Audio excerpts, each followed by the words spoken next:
அத்தியாயம் 13. வசுந்தராவும் சிவன்யாவும் தங்களோட அறையில வெண்பா தங்கவே கூடாதுன்னு நினைக்க கொஞ்ச நேரத்திலேயே ஹாஸ்டல் வார்டன் கூப்பிடுறதா சொல்லி பக்கத்து அறை பெண் வந்து சொல்ல என்னவாக இருக்குமோ என்று யோசிச்சபடியே 2 பேரும் ஹாஸ்டல் வார்டனை சந்திக்க போனாங்க. வார்டன் அறையில வார்டனுக்கு எதிர்ப்புறம் அந்த பணக்கார பொண்ணு உட்கார்ந்திருக்க மற்ற 2 பேரும் ஒருவரை ஒருவர் மாத்தி மாத்தி பார்த்துக்கிட்டாங்க. அவங்களுக்கு இப்போ விஷயம் நல்லாவே புரிஞ்சிருச்சு. இந்த பொண்ணு தங்களோட அறையில தான் இனி தங்க போறான்னு.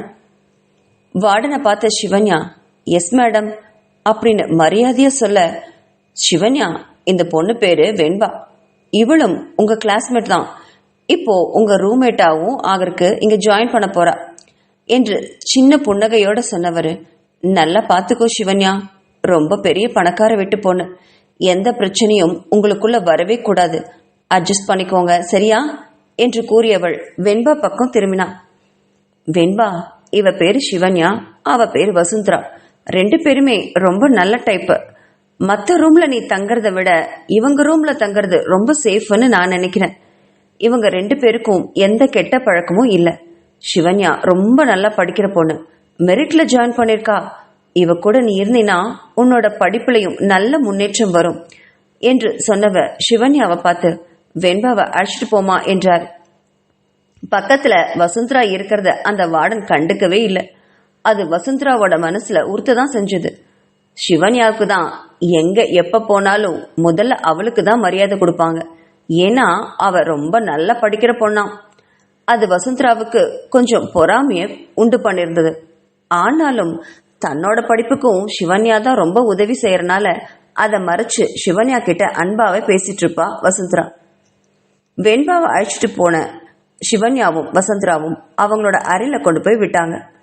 அந்த அறைக்கு வந்த வெண்பா அறைய சுற்றுமுற்றும் பார்த்தா. அவளுக்கு அந்த அறை சின்னதா இருந்தாலும் ரொம்ப பிடிச்சிருந்தது. பலீர் என்ற சிரிப்போட சிவன்யா பக்கம் திரும்பினா வெண்பா. இந்த ரூம் எனக்கு ரொம்ப பிடிச்சிருக்கு, அதே மாதிரி உங்க 2 பேரையுமே எனக்கு பிடிச்சிருக்கு, நம்ம 3 பேரும் இனிமேல் ஃப்ரெண்ட்ஸ் சரிதானா என்று குழந்தை சிரிப்போட வெண்பா சொல்ல, வசுந்தராவும் சிவன்யாவும் வாயை பிளந்துட்டு அவளை பார்த்தாங்க. அவங்க வெண்பா கிட்ட எதிர்பார்த்ததே வேற. வெண்பா பெரிய பணக்கார வீட்டு பொண்ணா இருக்கறனால அவ ரொம்ப திமிர் பிடிச்சவளா இருப்பா, தங்க கூட அவ சேரவே மாட்டா அப்படின்னு நினைச்சிருந்தாங்க. ஆனா அதுக்கு மாறா வெண்பா இப்படி குழந்தை மாதிரி பேசுறது அவங்க 2 பேருக்குமே ரொம்ப ஆச்சரியத்தை கொடுத்தது. சிவன்யாவுக்கு தன்னோட தங்க சிவாங்கனிய பாக்குறது மாதிரியே ஒரு உணர்வு.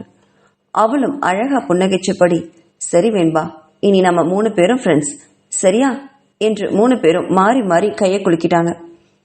வசுந்தராவுக்கு வெண்பாவோட அழகும் அவளுடைய பணமும் ரொம்ப பிடிச்சிருந்தது. அவளுடைய உடைகள் எல்லாம் பார்க்கறதுக்கு ரொம்ப அழகா இருந்ததுனால வசுந்தரா எப்பவுமே வெண்பாவோட ஆடைகளை அணியறத வழக்கமா வச்சிருந்தா. அதை வெண்பா கண்டுக்கவே மாட்டா. எதை கேட்டாலும் அப்படியே கொடுத்துருவா. ஆனா சிவன்யா வெண்பா கிட்ட எதையுமே கேட்க மாட்டா. இன்னும் சொல்ல போனா 3 பேருமே உருவத்துல ஒரே அளவுதான். 3 பேருக்கும் சுடிதார் சைஸ் ஒண்ணுதான். ஆனாலும் சிவன்யா வெண்பா கிட்ட எதையும் கேட்டதே இல்லை. இது வெண்பாவோட மனசுல ஒரு பெரிய நல்ல மதிப்பை ஏற்படுத்தியிருந்தது. இது தெரியாத வசுந்தரா வெண்பா தான் எது கேட்டாலும் தருவா, தான் கிட்டதான் அவ ரொம்ப அன்பா இருக்கான்னு தவறா புரிஞ்சுக்கிட்டு வெண்பா கிட்ட அதிக உரிமை எடுத்துக்குவா. வெண்பா அதையெல்லாம் ஒரு பொருட்டா கூட மதிக்க மாட்டா. வசுந்தரா என்ன கேட்டாலும் என்ன செஞ்சாலும் அவ விட்டு கொடுத்துட்டு போயிடுவா. வசுந்தரா கிட்ட சிவன்யா பல தடவை இத பத்தி பேசியிருக்கா. ஏய் வசு, நான் சொன்னா கேளு, வெண்பா எது கேட்டாலும் தராங்கிறதுக்காக அவளுடைய பொருளை அளவுக்கு அதிகமா பயன்படுத்தாத, அது நம்மளுடைய மதிப்பையே குறைச்சிடும் என்றால் ஒரு நாள். அதை கேட்ட வசுந்தரா, ஏய் உனக்கு பொறாமடி, வெண்பா நான் என்ன கேட்டாலும் தரான்னு உனக்கு வைத்திருச்சு, அதனாலதான் நீ இப்படியெல்லாம் பேசுற என்று சொன்னவுடன் சிவன்யாவோட மனசு கூம்பி போச்சு. அதுக்கப்புறம் அவ இதை பத்தி பேசுறதே நிறுத்திக்கிட்டா. அதன் பிறகு அவங்களுடைய நட்பு கல்லூரி வாழ்க்கையில நல்லபடியா போயிட்டு இருந்தது. வெண்பாவுக்கு பாடத்துல என்ன சந்தேகம் ஏற்பட்டாலும் உடனே சிவன்யா வந்துதான் அதை விலக்கி சரி செஞ்சு கொடுப்பா. இதுவுமே வெண்பாவுக்கு சிவன்யா கிட்ட ஒரு பெரிய ஈர்ப்பை ஏற்படுத்தியிருந்தது. உனக்கு மட்டும் எப்படி கிளாஸ்ல எடுக்கிற மேக்ஸ் எல்லாம் இவ்வளோ அழகா புரியுது, எனக்கு ஒண்ணுமே புரிய மாட்டேங்குது, அந்த சாரு என்ன சொல்றாருன்னு மண்டையெல்லாம் பிச்சுக்குது, எனக்கு மேக்ஸ்ல நாலேஜே இல்லை என்றாள். அதை கேட்ட சிவன்யா சிரிச்சுக்கிட்டே, அதெல்லாம் ஒன்றும் இல்லை வெண்பா, நீ கொஞ்சம் கிளாஸ்ல கவனமா இருந்தினா அவர் சொல்லிக் கொடுக்கறது எல்லாமே உனக்கும் புரியும் என்றாள். அவளுடைய தன்னடக்கமும் வெண்பாவை ரொம்ப ஈர்த்தது. அவளையும் அறியாம சிவன்யா கிட்ட அன்பா ஒட்டிக்கிட்டா. அத சிவன்யாவும் உணர்ந்துதான் இருந்தா. தன்னோட தங்கை சிவாங்கினி போலவே இவளையும் நினைக்க ஆரம்பிச்சிருந்தா சிவன்யா. இவங்களுடைய கல்லூரி வாழ்க்கை இப்படி போயிட்டு இருக்க. ஒரு நாள் வெண்பாவுக்கு பீரியட்ஸ் வலி ரொம்ப அதிகமா இருந்தது. அவ படுக்கை முழுவதும் அன்னைக்கு ரத்தமா கசிய ஆரம்பிச்சது. மேலும் அவளுடைய உடல்நிலை ரொம்ப மோசமாயிட்டே போச்சு. காய்ச்சல் ரொம்ப பலமா இருக்கு. அதை அறிஞ்ச சிவன்யா பதறி போனா. வார்டன் கிட்ட போய் இதை பத்தி சொன்னா. உடனே வார்டன் மருத்துவரை அழைச்சு வந்து பரிசோதிச்சாரு. பிறகு அவர் அன்னைக்கு இரவுக்கான மருந்துகளை கொடுத்துட்டு போக வெண்பா படுக்கையில வலி தாங்க முடியாம அனுத்திக்கிட்டே இருந்தா. சிவன்யா தான் 1 மணி நேரத்துக்கு ஒரு தடவை அவளுக்கு மாத்திரை கொடுக்கறதுலயும் அவளுடைய உடலை பாத்துக்கிறதுலயுமே ரொம்ப கவனமா இருந்தா. வசுந்தராவோ சிவன்யாவை பாத்துக்குவா அப்படிங்கிற அசால்ட்ல நல்லா தூங்கினா. ஆனா சிவன்யா 2 நாட்கள் வெண்பா கூடவே இருந்தா. அசைய கூட இல்லை. அவளுடைய படுக்கையில ஏற்பட்ட ரத்தத்தை அறிவுறுப்பே இல்லாம துவைச்சு போட்டா. இதையெல்லாம் வெண்பா பார்த்துக்கிட்டே தான் இருந்தா. அவளால எழக்கூட முடியல. ஆனா ஒரு அம்மா மாதிரி வெண்பாவை பார்த்துக்கிட்டதுல வெண்பா சிவன்யா கிட்ட பாகா கரைஞ்சு போனா. வெண்பாவோட உடல் நலம் 2 நாள்ல கொஞ்சம் தேர்னதும் அன்னைக்கு சிவன்யா கல்லூரிக்கு கிளம்ப அவளை தடுத்து நிறுத்தி பேசினா வெண்பா. ஏய் சிவன்யா, இன்னைக்கு ஒரு நாளைக்கு மட்டும் என் கூட துணைக்கி இருக்கியா? இப்படி கேட்கிறேனேன்னு கோச்சிக்காத.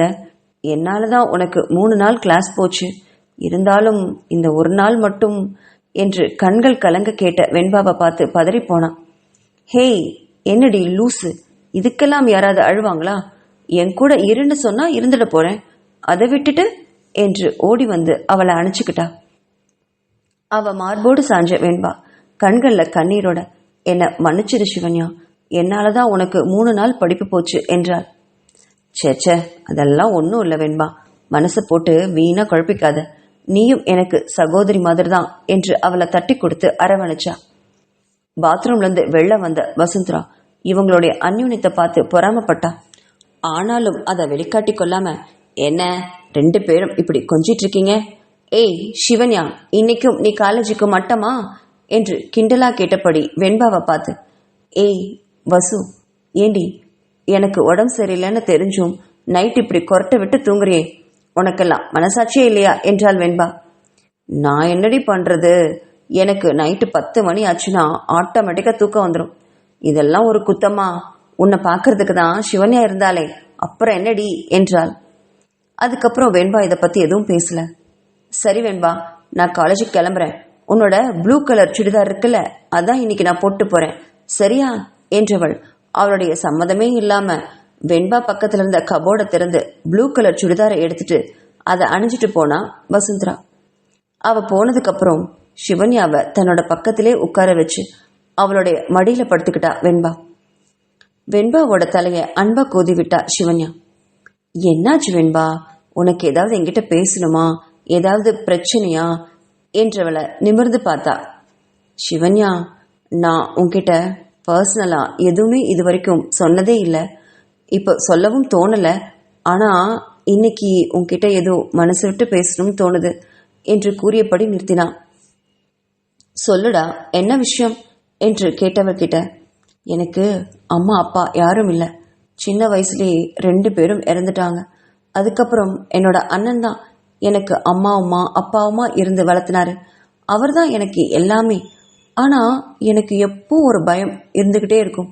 என்னோட அண்ணனுக்கு கல்யாணம் ஆயிடுச்சுன்னா வரப்போற பொண்ணு என்னை பார்த்து விரோதி மாதிரி நடத்திடுவாங்களோன்னு பயமாவே இருக்கும். அந்த பயத்தை புரிஞ்சுக்கிட்ட என்னோட அண்ணனும் இன்னும் கல்யாணமே பண்ணிக்காம இருக்காரு என்று கூறியபடி நிறுத்தியவள் அவ மடியிலிருந்து சடார்னு ஏதோ தோண எழுந்து உட்கார்ந்தா. ஹே சிவன்யா, நான் ஒன்னு கேட்டா கோச்சுக்க மாட்டியே என்று பீடிகை போட்டா. இல்லடி சொல்லு என்று கேட்டவகிட்ட, இல்ல இல்ல அது வந்து என்னோட அண்ணனை நீ கல்யாணம் பண்ணிக்கிறியா என்று சட்டுடன் கேட்டா. அதை கேட்டவளுக்கு உடம்பெல்லாம் விதிர் விதித்து போனது. ஹே வெண்பா, என்னடி ஒலர்ற, திடீர்னு இப்படி கேட்குற, உனக்கு ஏதாவது பைத்தியம் பிடிச்சிக்கிச்சா என்றாள். எனக்கு ஒன்றும் பைத்தியம் பிடிக்கல, நான் நிஜமாக தான் கேட்குறேன். எனக்கு உன்னை ரொம்ப பிடிச்சிருக்கு சிவன்யா. நீ என்னோட அம்மாவை விட மேலா என்னை பார்த்துக்கிற. அருவருப்பே இல்லாம என்னோட அசிங்கத்தையெல்லாம் நீ துடைக்கிற. இதை விட ஒரு தாய்மை வேறொரு பொண்ணுகிட்ட நான் பார்க்கவே முடியாது. என்னோட அண்ணனை நீ கல்யாணம் பண்ணிக்கிட்டா எனக்கு ரொம்ப சந்தோஷமா இருக்கும். வாழ்க்கை ஃபுல்லா ஒன்னாவே இருக்கலாம். என்ன சொல்ற, ஒத்துக்கிறியா என்று பரிதாபமா கேட்டா. அதை கேட்ட சிவன்யாவுக்கு என்ன பதில் சொல்றதுனே தெரியல. என்ன வெண்பா, திடீர்னு இப்படி கேட்குற? நீங்கெல்லாம் எவ்வளோ பெரிய பணக்காரங்க, நான்லாம் ஒன்றுமே இல்லை. நான் ரொம்ப ஏழை விட்டு பொண்ணு. என்னெல்லாம் உங்க அண்ணன் நினைச்சு பார்க்கறதுக்கு கூட நான் தகுதி இல்லாதவ என்றாள். சிச்சி, அதை பற்றியெல்லாம் நீ கவலைப்படாது. என்னோட அண்ணனை சம்மதிக்க வைக்க வேண்டியது என்னோட பொறுப்பு. நீ சம்மதம்னு சொன்னா மட்டும் போதும் என்றாள் வெண்பா. அதை கேட்ட சிவன்யா, இவ ஏதோ சின்ன பிள்ளைத்தனமா ஒளர்றா என்று நினைச்சுக்கிட்டு, சரி சரி, இதை பற்றி நம்ம அப்புறமா பேசலாம். இப்போ உன்னோட உடம்பு குணமாகிறது தான் முக்கியம். இரு, நான் போய் கேண்டீனில் கஞ்சி ரெடி ஆயிடுச்சான்னு பார்த்து அதை எடுத்துட்டு வந்து உனக்கு கொடுக்குறேன். இப்போ முதல்ல நீ கொஞ்ச நேரம் தூங்கு என்று அவளை படுக்க வச்சு தட்டி கொடுத்தபடி கேண்டீன் கிச்சனுக்கு போனா சிவன்யா.